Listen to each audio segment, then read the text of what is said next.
बंधुगण माँ महालक्ष्मी समस्तंकु भलरे रखंतु।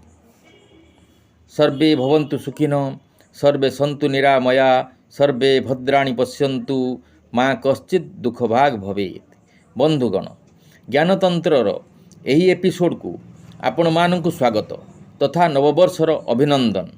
एही एपिसोड रे आपण माने जानिबा को पाइबे एपिसोड 158 रे पुओ माने बापा माँ को बुढ़ा बयस कथा न बुझिबारु ईश्वर सेमानंकु की दंड देले आसंतु जानिबा। बड़ पुओ ओ सान पुओ बापा माँ को छाड़ी चलीगले। झीर चिंता बढ़िला। से ओ सान भाई बापा माँ गोटे जगह किणी सेठारे गोटे घर कला। सेठारे तार बापा माँ को रखिला। बापा माँ ओ सासू ससुर समस्तंकर कथा बुझिला। तांकर रोषेई करिबा पई जणे लोक ओ लुगा सफा करिबा पई जणे लोक को रखिदेला। निजे तांकर ओ निजर सासू ससुरंकर मध्य ध्यान रखिला। रोग हेले निजे डाक्तरंक पाखकु नहीं गला। एपटे बड़ पुओ ओ सान पुओ चली आसबारु बड़ पुओर कौन हैला आसंतु जानिबा। तार गोटाए पुओ ओ गोटाए झियो। सेमाने सबु पाठ पढ़िले। पुओ बड़ ओ झियो सान। मैट्रिक पास करी कॉलेज रे पाठ पढ़िले। बापा मार तो टंकार अभाव नहीं। सेमाने टंका रोजगार रे व्यस्त रहिले। बड़ पुओ सर्जरी डाक्तर, माँ रोगी सेवारे व्यस्त रहिला। पिला मानक प्रति ध्यान दे पारले नहीं। खाली टंका रोजगार को ध्यान देले। जहा फल रे पुओ ओ झियो अबाटरे चलीगले। पुओ बदमाश पिला मानक सहित मिसी मद ओ निशा सेवन कला। राति 12टा ओ गोटाए रे मद पी घर को फेरिला। नाना प्रकार खराब कर्म रे लिप्त रहिला। पिलांक सहित मिसी लोकंक एकाउंट रु टंका चोरी कला। पुलिस आसी घरु ताकू अरेस्ट कला। एबे बापा मांकर चिंता पशिला। मात्र सेतेबेलकु सबू नेडी गोड़रू कहूणी को बोही जाइथिला। कौन करिबे? पुओ को नहीं निशा निवारण केन्द्र रे रखिले। एबे आसंतु जानिबा झियो कथा। कौन हैला? झियो कॉलेज गला। से मैट्रिक समयरू इंचड़ पाखा।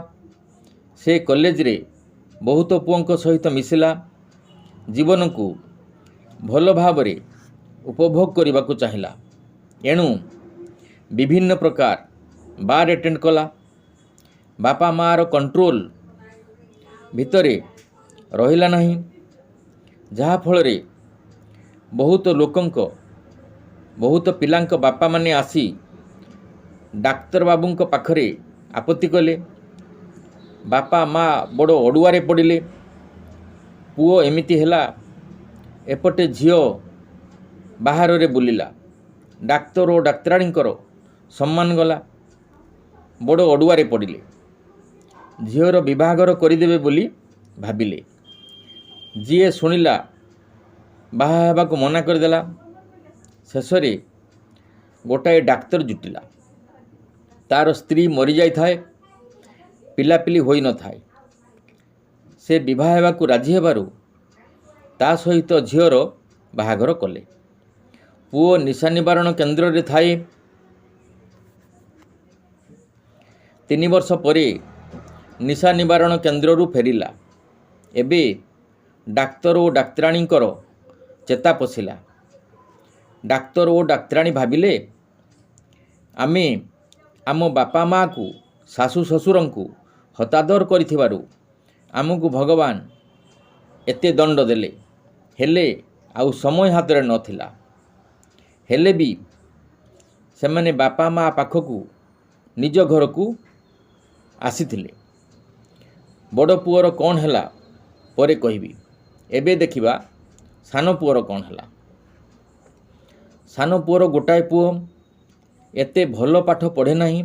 मात्र सांसारिक ज्ञान अधिक।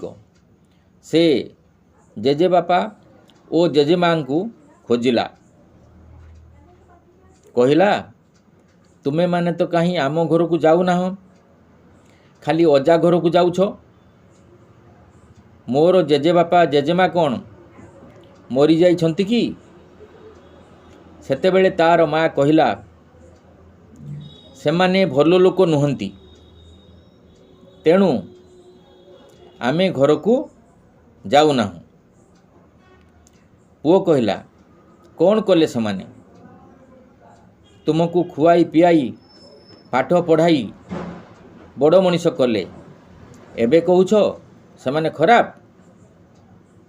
ମୋତେ ମୋ ଜେଜେବାପା ଜେଜେମାଙ୍କ ସ୍ନେହରୁ ବଞ୍ଚିତ କରୁଛ। ତୁମେମାନେ ତାଙ୍କ କଥା ବୁଝୁନାହଁ। ସେମାନେ ବୁଢ଼ାବୁଢ଼ୀ ହେଲେ, ସେମାନଙ୍କ କଥା ତୁମେମାନେ ବୁଝିବ ନାହିଁ ତ କିଏ ବୁଝିବ?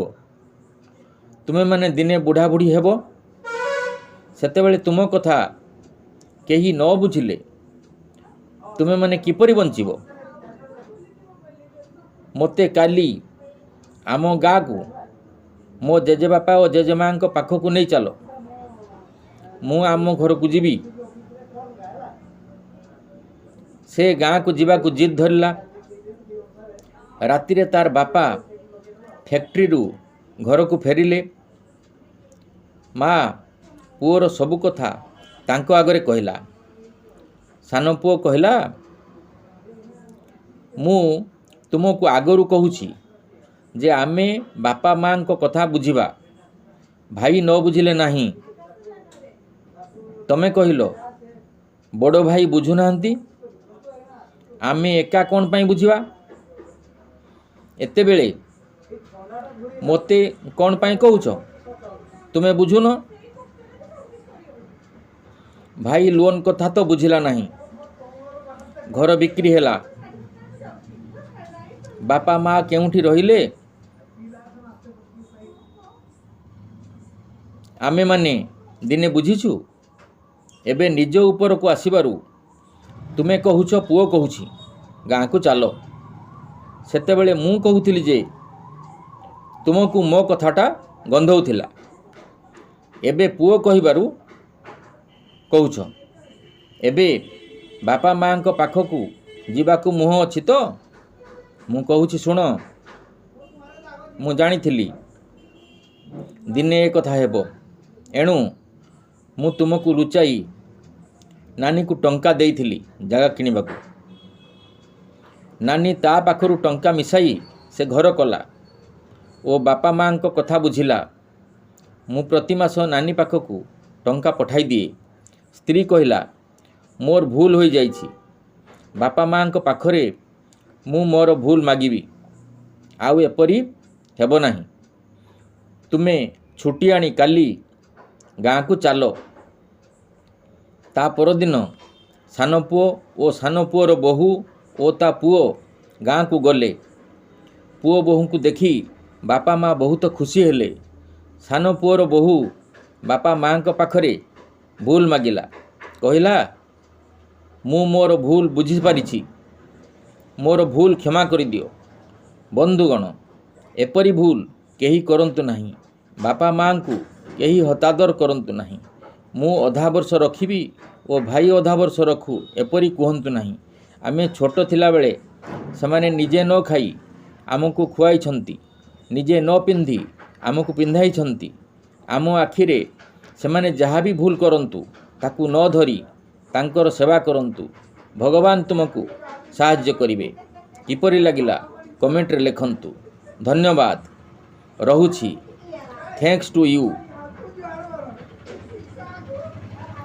for watching video.